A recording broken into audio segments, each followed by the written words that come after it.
Loss of confidence. Has that ever happened to you? Have you been in human resources for over 10 years and it seems that recently you've just run into this patch where you're not feeling as confident as you normally do? What's causing it? How do you navigate it? And more importantly, how do you get over it?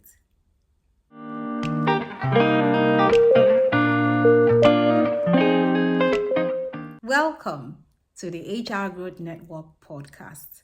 This special series of podcast episodes are directed at supporting senior HR people who are looking to accelerate their careers and navigate into more visible roles within human resources. My name is Olutoyin Williams. Welcome. It's not unheard of for you to feel a loss of confidence if you have been in HR for quite a bit, if you've been waiting to get into a more senior role and it's looking as if it's not happening. You know the way the mind works. You begin to try and sort of self-diagnose to say, what's wrong? Why am I not getting into the senior role? Is it that I don't know what I'm doing? Am I not qualified enough for it? Do I even know what to do? Am I feeling stuck? Do I have a plan? It seems as if everyone around me has got a plan, but I haven't got a plan. I'm helping people, but I just don't seem to be receiving that level of help and support. And all of those feelings can result in you feeling a loss of confidence. So let's address it. Your loss of confidence in the first instance is not a reflection of your capability. I'll say that again. Your loss of confidence is not a reflection of your capability. It's a feeling that you're feeling. It's not factual. The reason why I say it's not factual is it's not been evidenced by consistent poor performance rating. So if you said to me, if you and I were having a coaching one-on-one and you said to me that, you know what, Olutoye, in the last 2 performance circles, so you've done your mid-year appraisal, you've done end-of-year appraisal, and you've done that for 2 years, the feedback is consistently that you're underperforming. And as a result of that low performance rating, you have this loss of confidence. If that's not the situation, if it hasn't been evidenced by that performance rating, I would say that your loss of confidence is a feeling. Now, let's look at another situation that might be happening to you. It could be that in recent times, you have tried to launch some HR initiatives and for some reason, the HR initiatives hasn't taken off. Some of them have tanked. And this has happened maybe twice or thrice. And so because this has happened, you're beginning to feel like, what's going on? And it's possible that your loss of confidence could be fueled by you having a team member that seems like really raring to go, like they're really, really raring to go. They're full of initiatives, they're full of action, they're full of activity, they're full of energy to go out there and just do stuff, and you're comparing yourself to them. This happens. So, how do we resolve this? Because I know that you're not a non-performer. I know that this is not a case of you being an HR professional who doesn't know what they're doing. Come on, you've got over 10 years of experience in HR. You could not have fumbled your way through. So there's something in there. But I want you to take this journey with me where you're sitting and you're looking at the situations we have outlined before. Are you feeling a loss of confidence because you have gone through, a particularly difficult patch of difficult performance appraisals and the feedback has not been great? Are you feeling a loss of confidence because you have, You've been trying to do quite a number of HR initiatives and it hasn't just been taken off. It's almost as if you've lost your touch.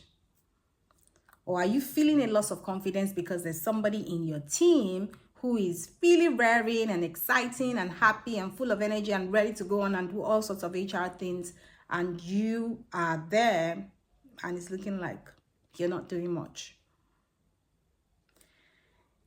If any of those situations were true, we can always work on it. First off, you are not your performance. I said it in another episode of the podcast, and I will say it again and again and again and again till I am blue in the face. It's not even possible for my skin tone to get blue in the face, but you get it. Until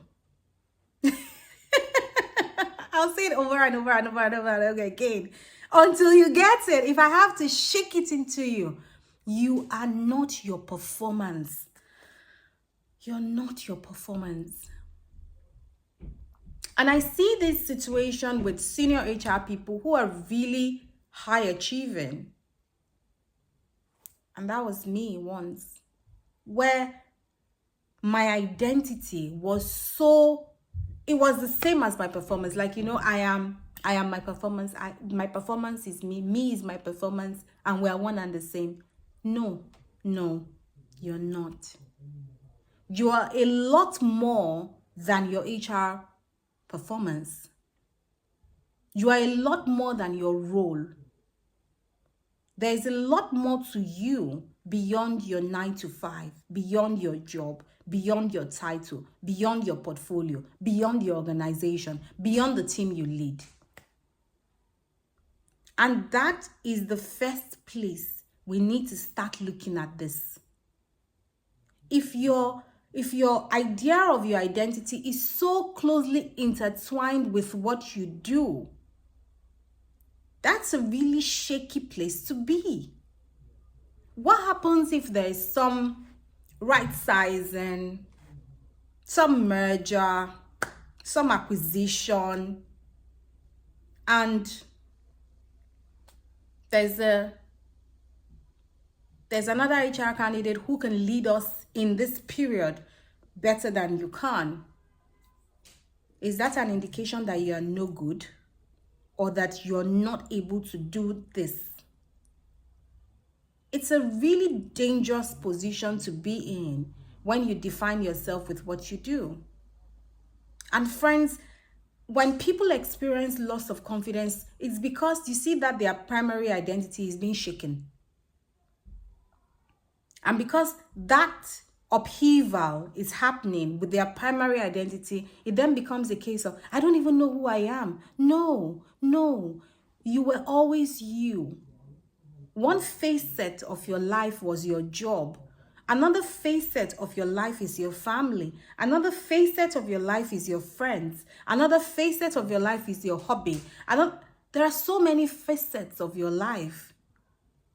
Your job is not the only facet of your life, and your job is by all means not the defining facet of your life. Why? Because you could decide of your own volition this time around that you don't want to do this anymore. And I need you to be able to take that decision confidently whenever you want to take that decision, because it is still within your right to take that decision. So you're not your job. Now that we've been able to divorce you, we've been able to divorce you from your job. Hopefully we've been able to divorce you from your job. Now that we've been able to divorce you from your job, let's now look at this loss of confidence. What have you worked on in the last couple of months that has tanked when you thought they should fly? Let's unpack that particular initiative. Was it correctly scoped? Was it mapped right? Was it appropriate for the organization at that time? The target population you wanted to support with that initiative, was that something they really needed, would have appreciated at that point in time? Again, there are several factors that interfere with the success or the failure of an initiative. It cannot be you and you alone. Did you work closely with the business unit in crafting this initiative? Or was it a me show? Was it a one-man show? And that one man being you. So I want you to be able to unpack that situation that is resulting in your loss of confidence. And I want you to see maybe potentially there's an opportunity to reframe it. Could you reframe it and there are lessons that we can take away from this?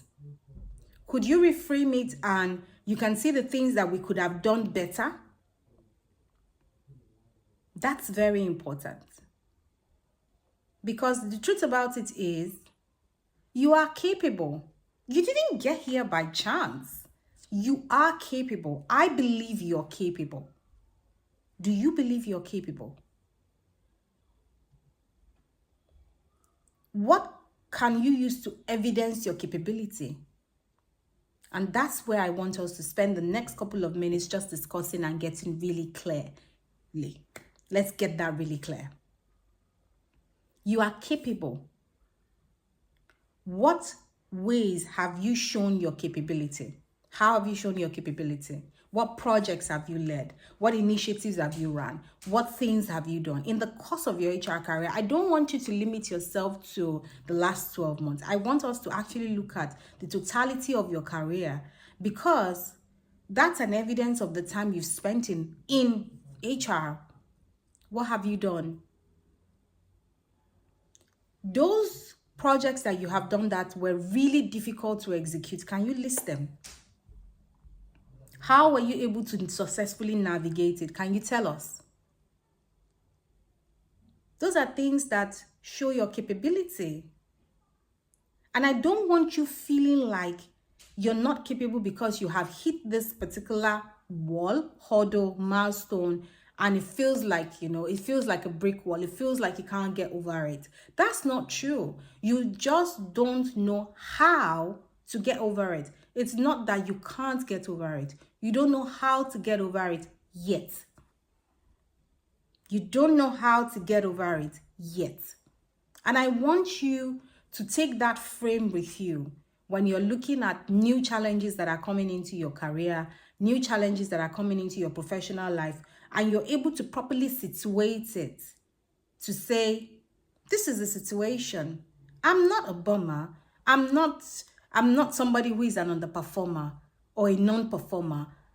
This is just a blip, a bump in the road. Now, knowing that this is just a bump in the road, I need you to tap into the confidence that you have as a result of having done that exercise where you listed all of the things you have accomplished in the life of your career. You see, that exercise is a very powerful exercise in reviving your confidence. Because there will be situations in your career that would test your confidence. It would really test you. You would even start to ask yourself, who did I think I was to have attempted to do this? I clearly can't do this. Be careful. You can. You just haven't learned how to do it yet. You can absolutely smash this.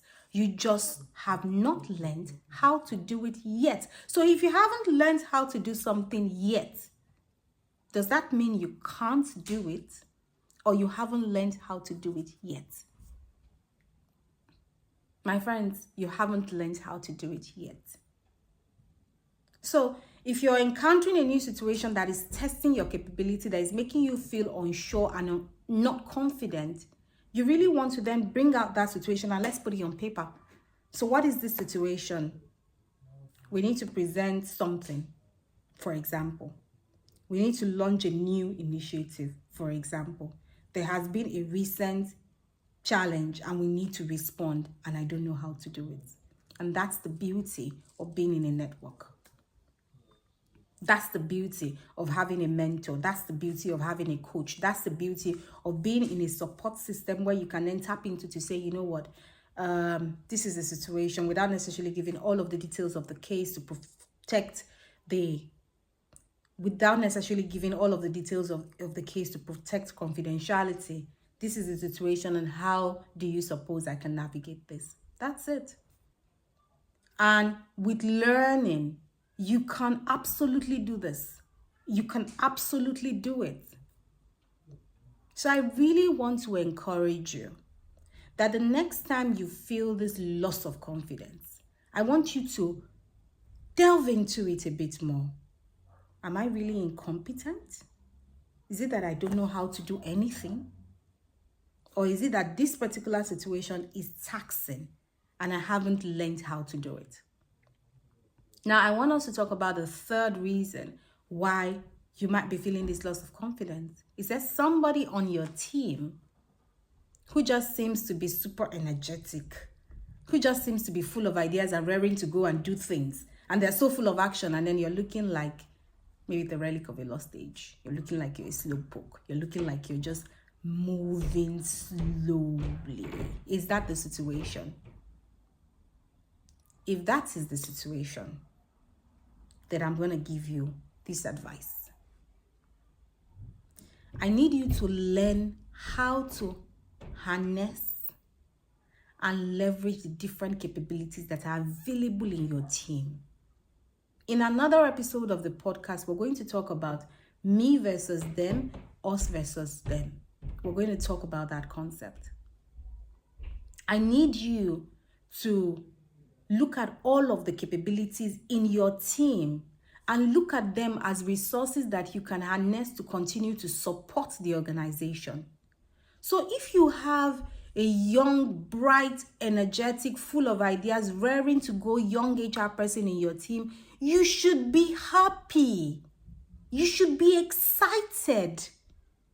You should be ecstatic. You should be ecstatic because, my friend, you can't do everything.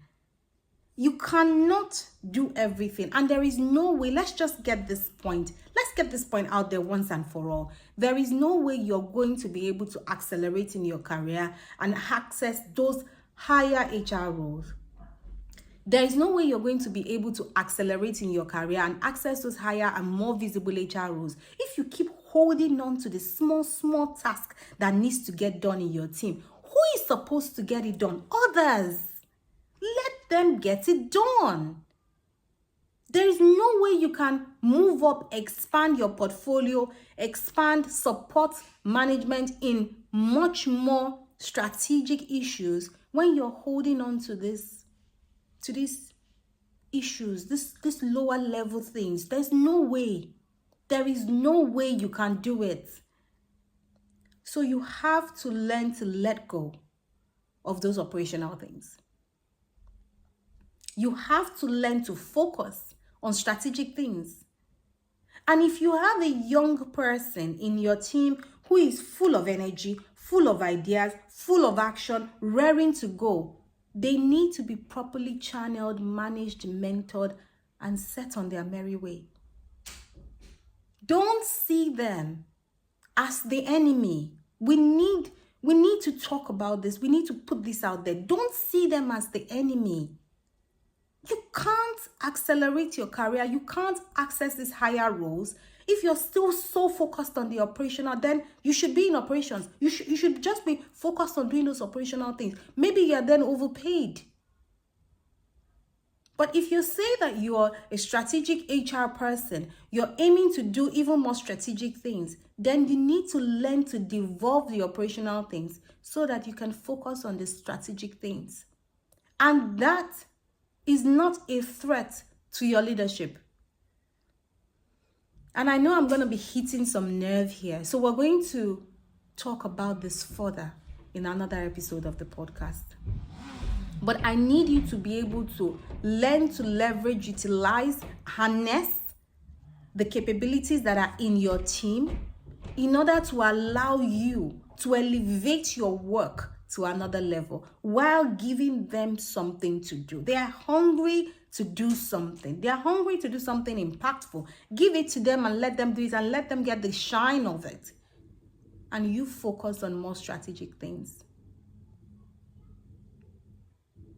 I know this might be hitting some nerve, and I know you might need to listen to this more than once. That's all right. If you would like us to get into a conversation about it, check me out on my website www.olutoyinwilliams.co.uk. If you want to find me on LinkedIn, it's at Olutoyin Williams. And you can listen to this podcast or watch this podcast on YouTube or on Spotify. If you've got comments, you can leave them there and below. I will find them and I will respond to them. But I am rooting for you.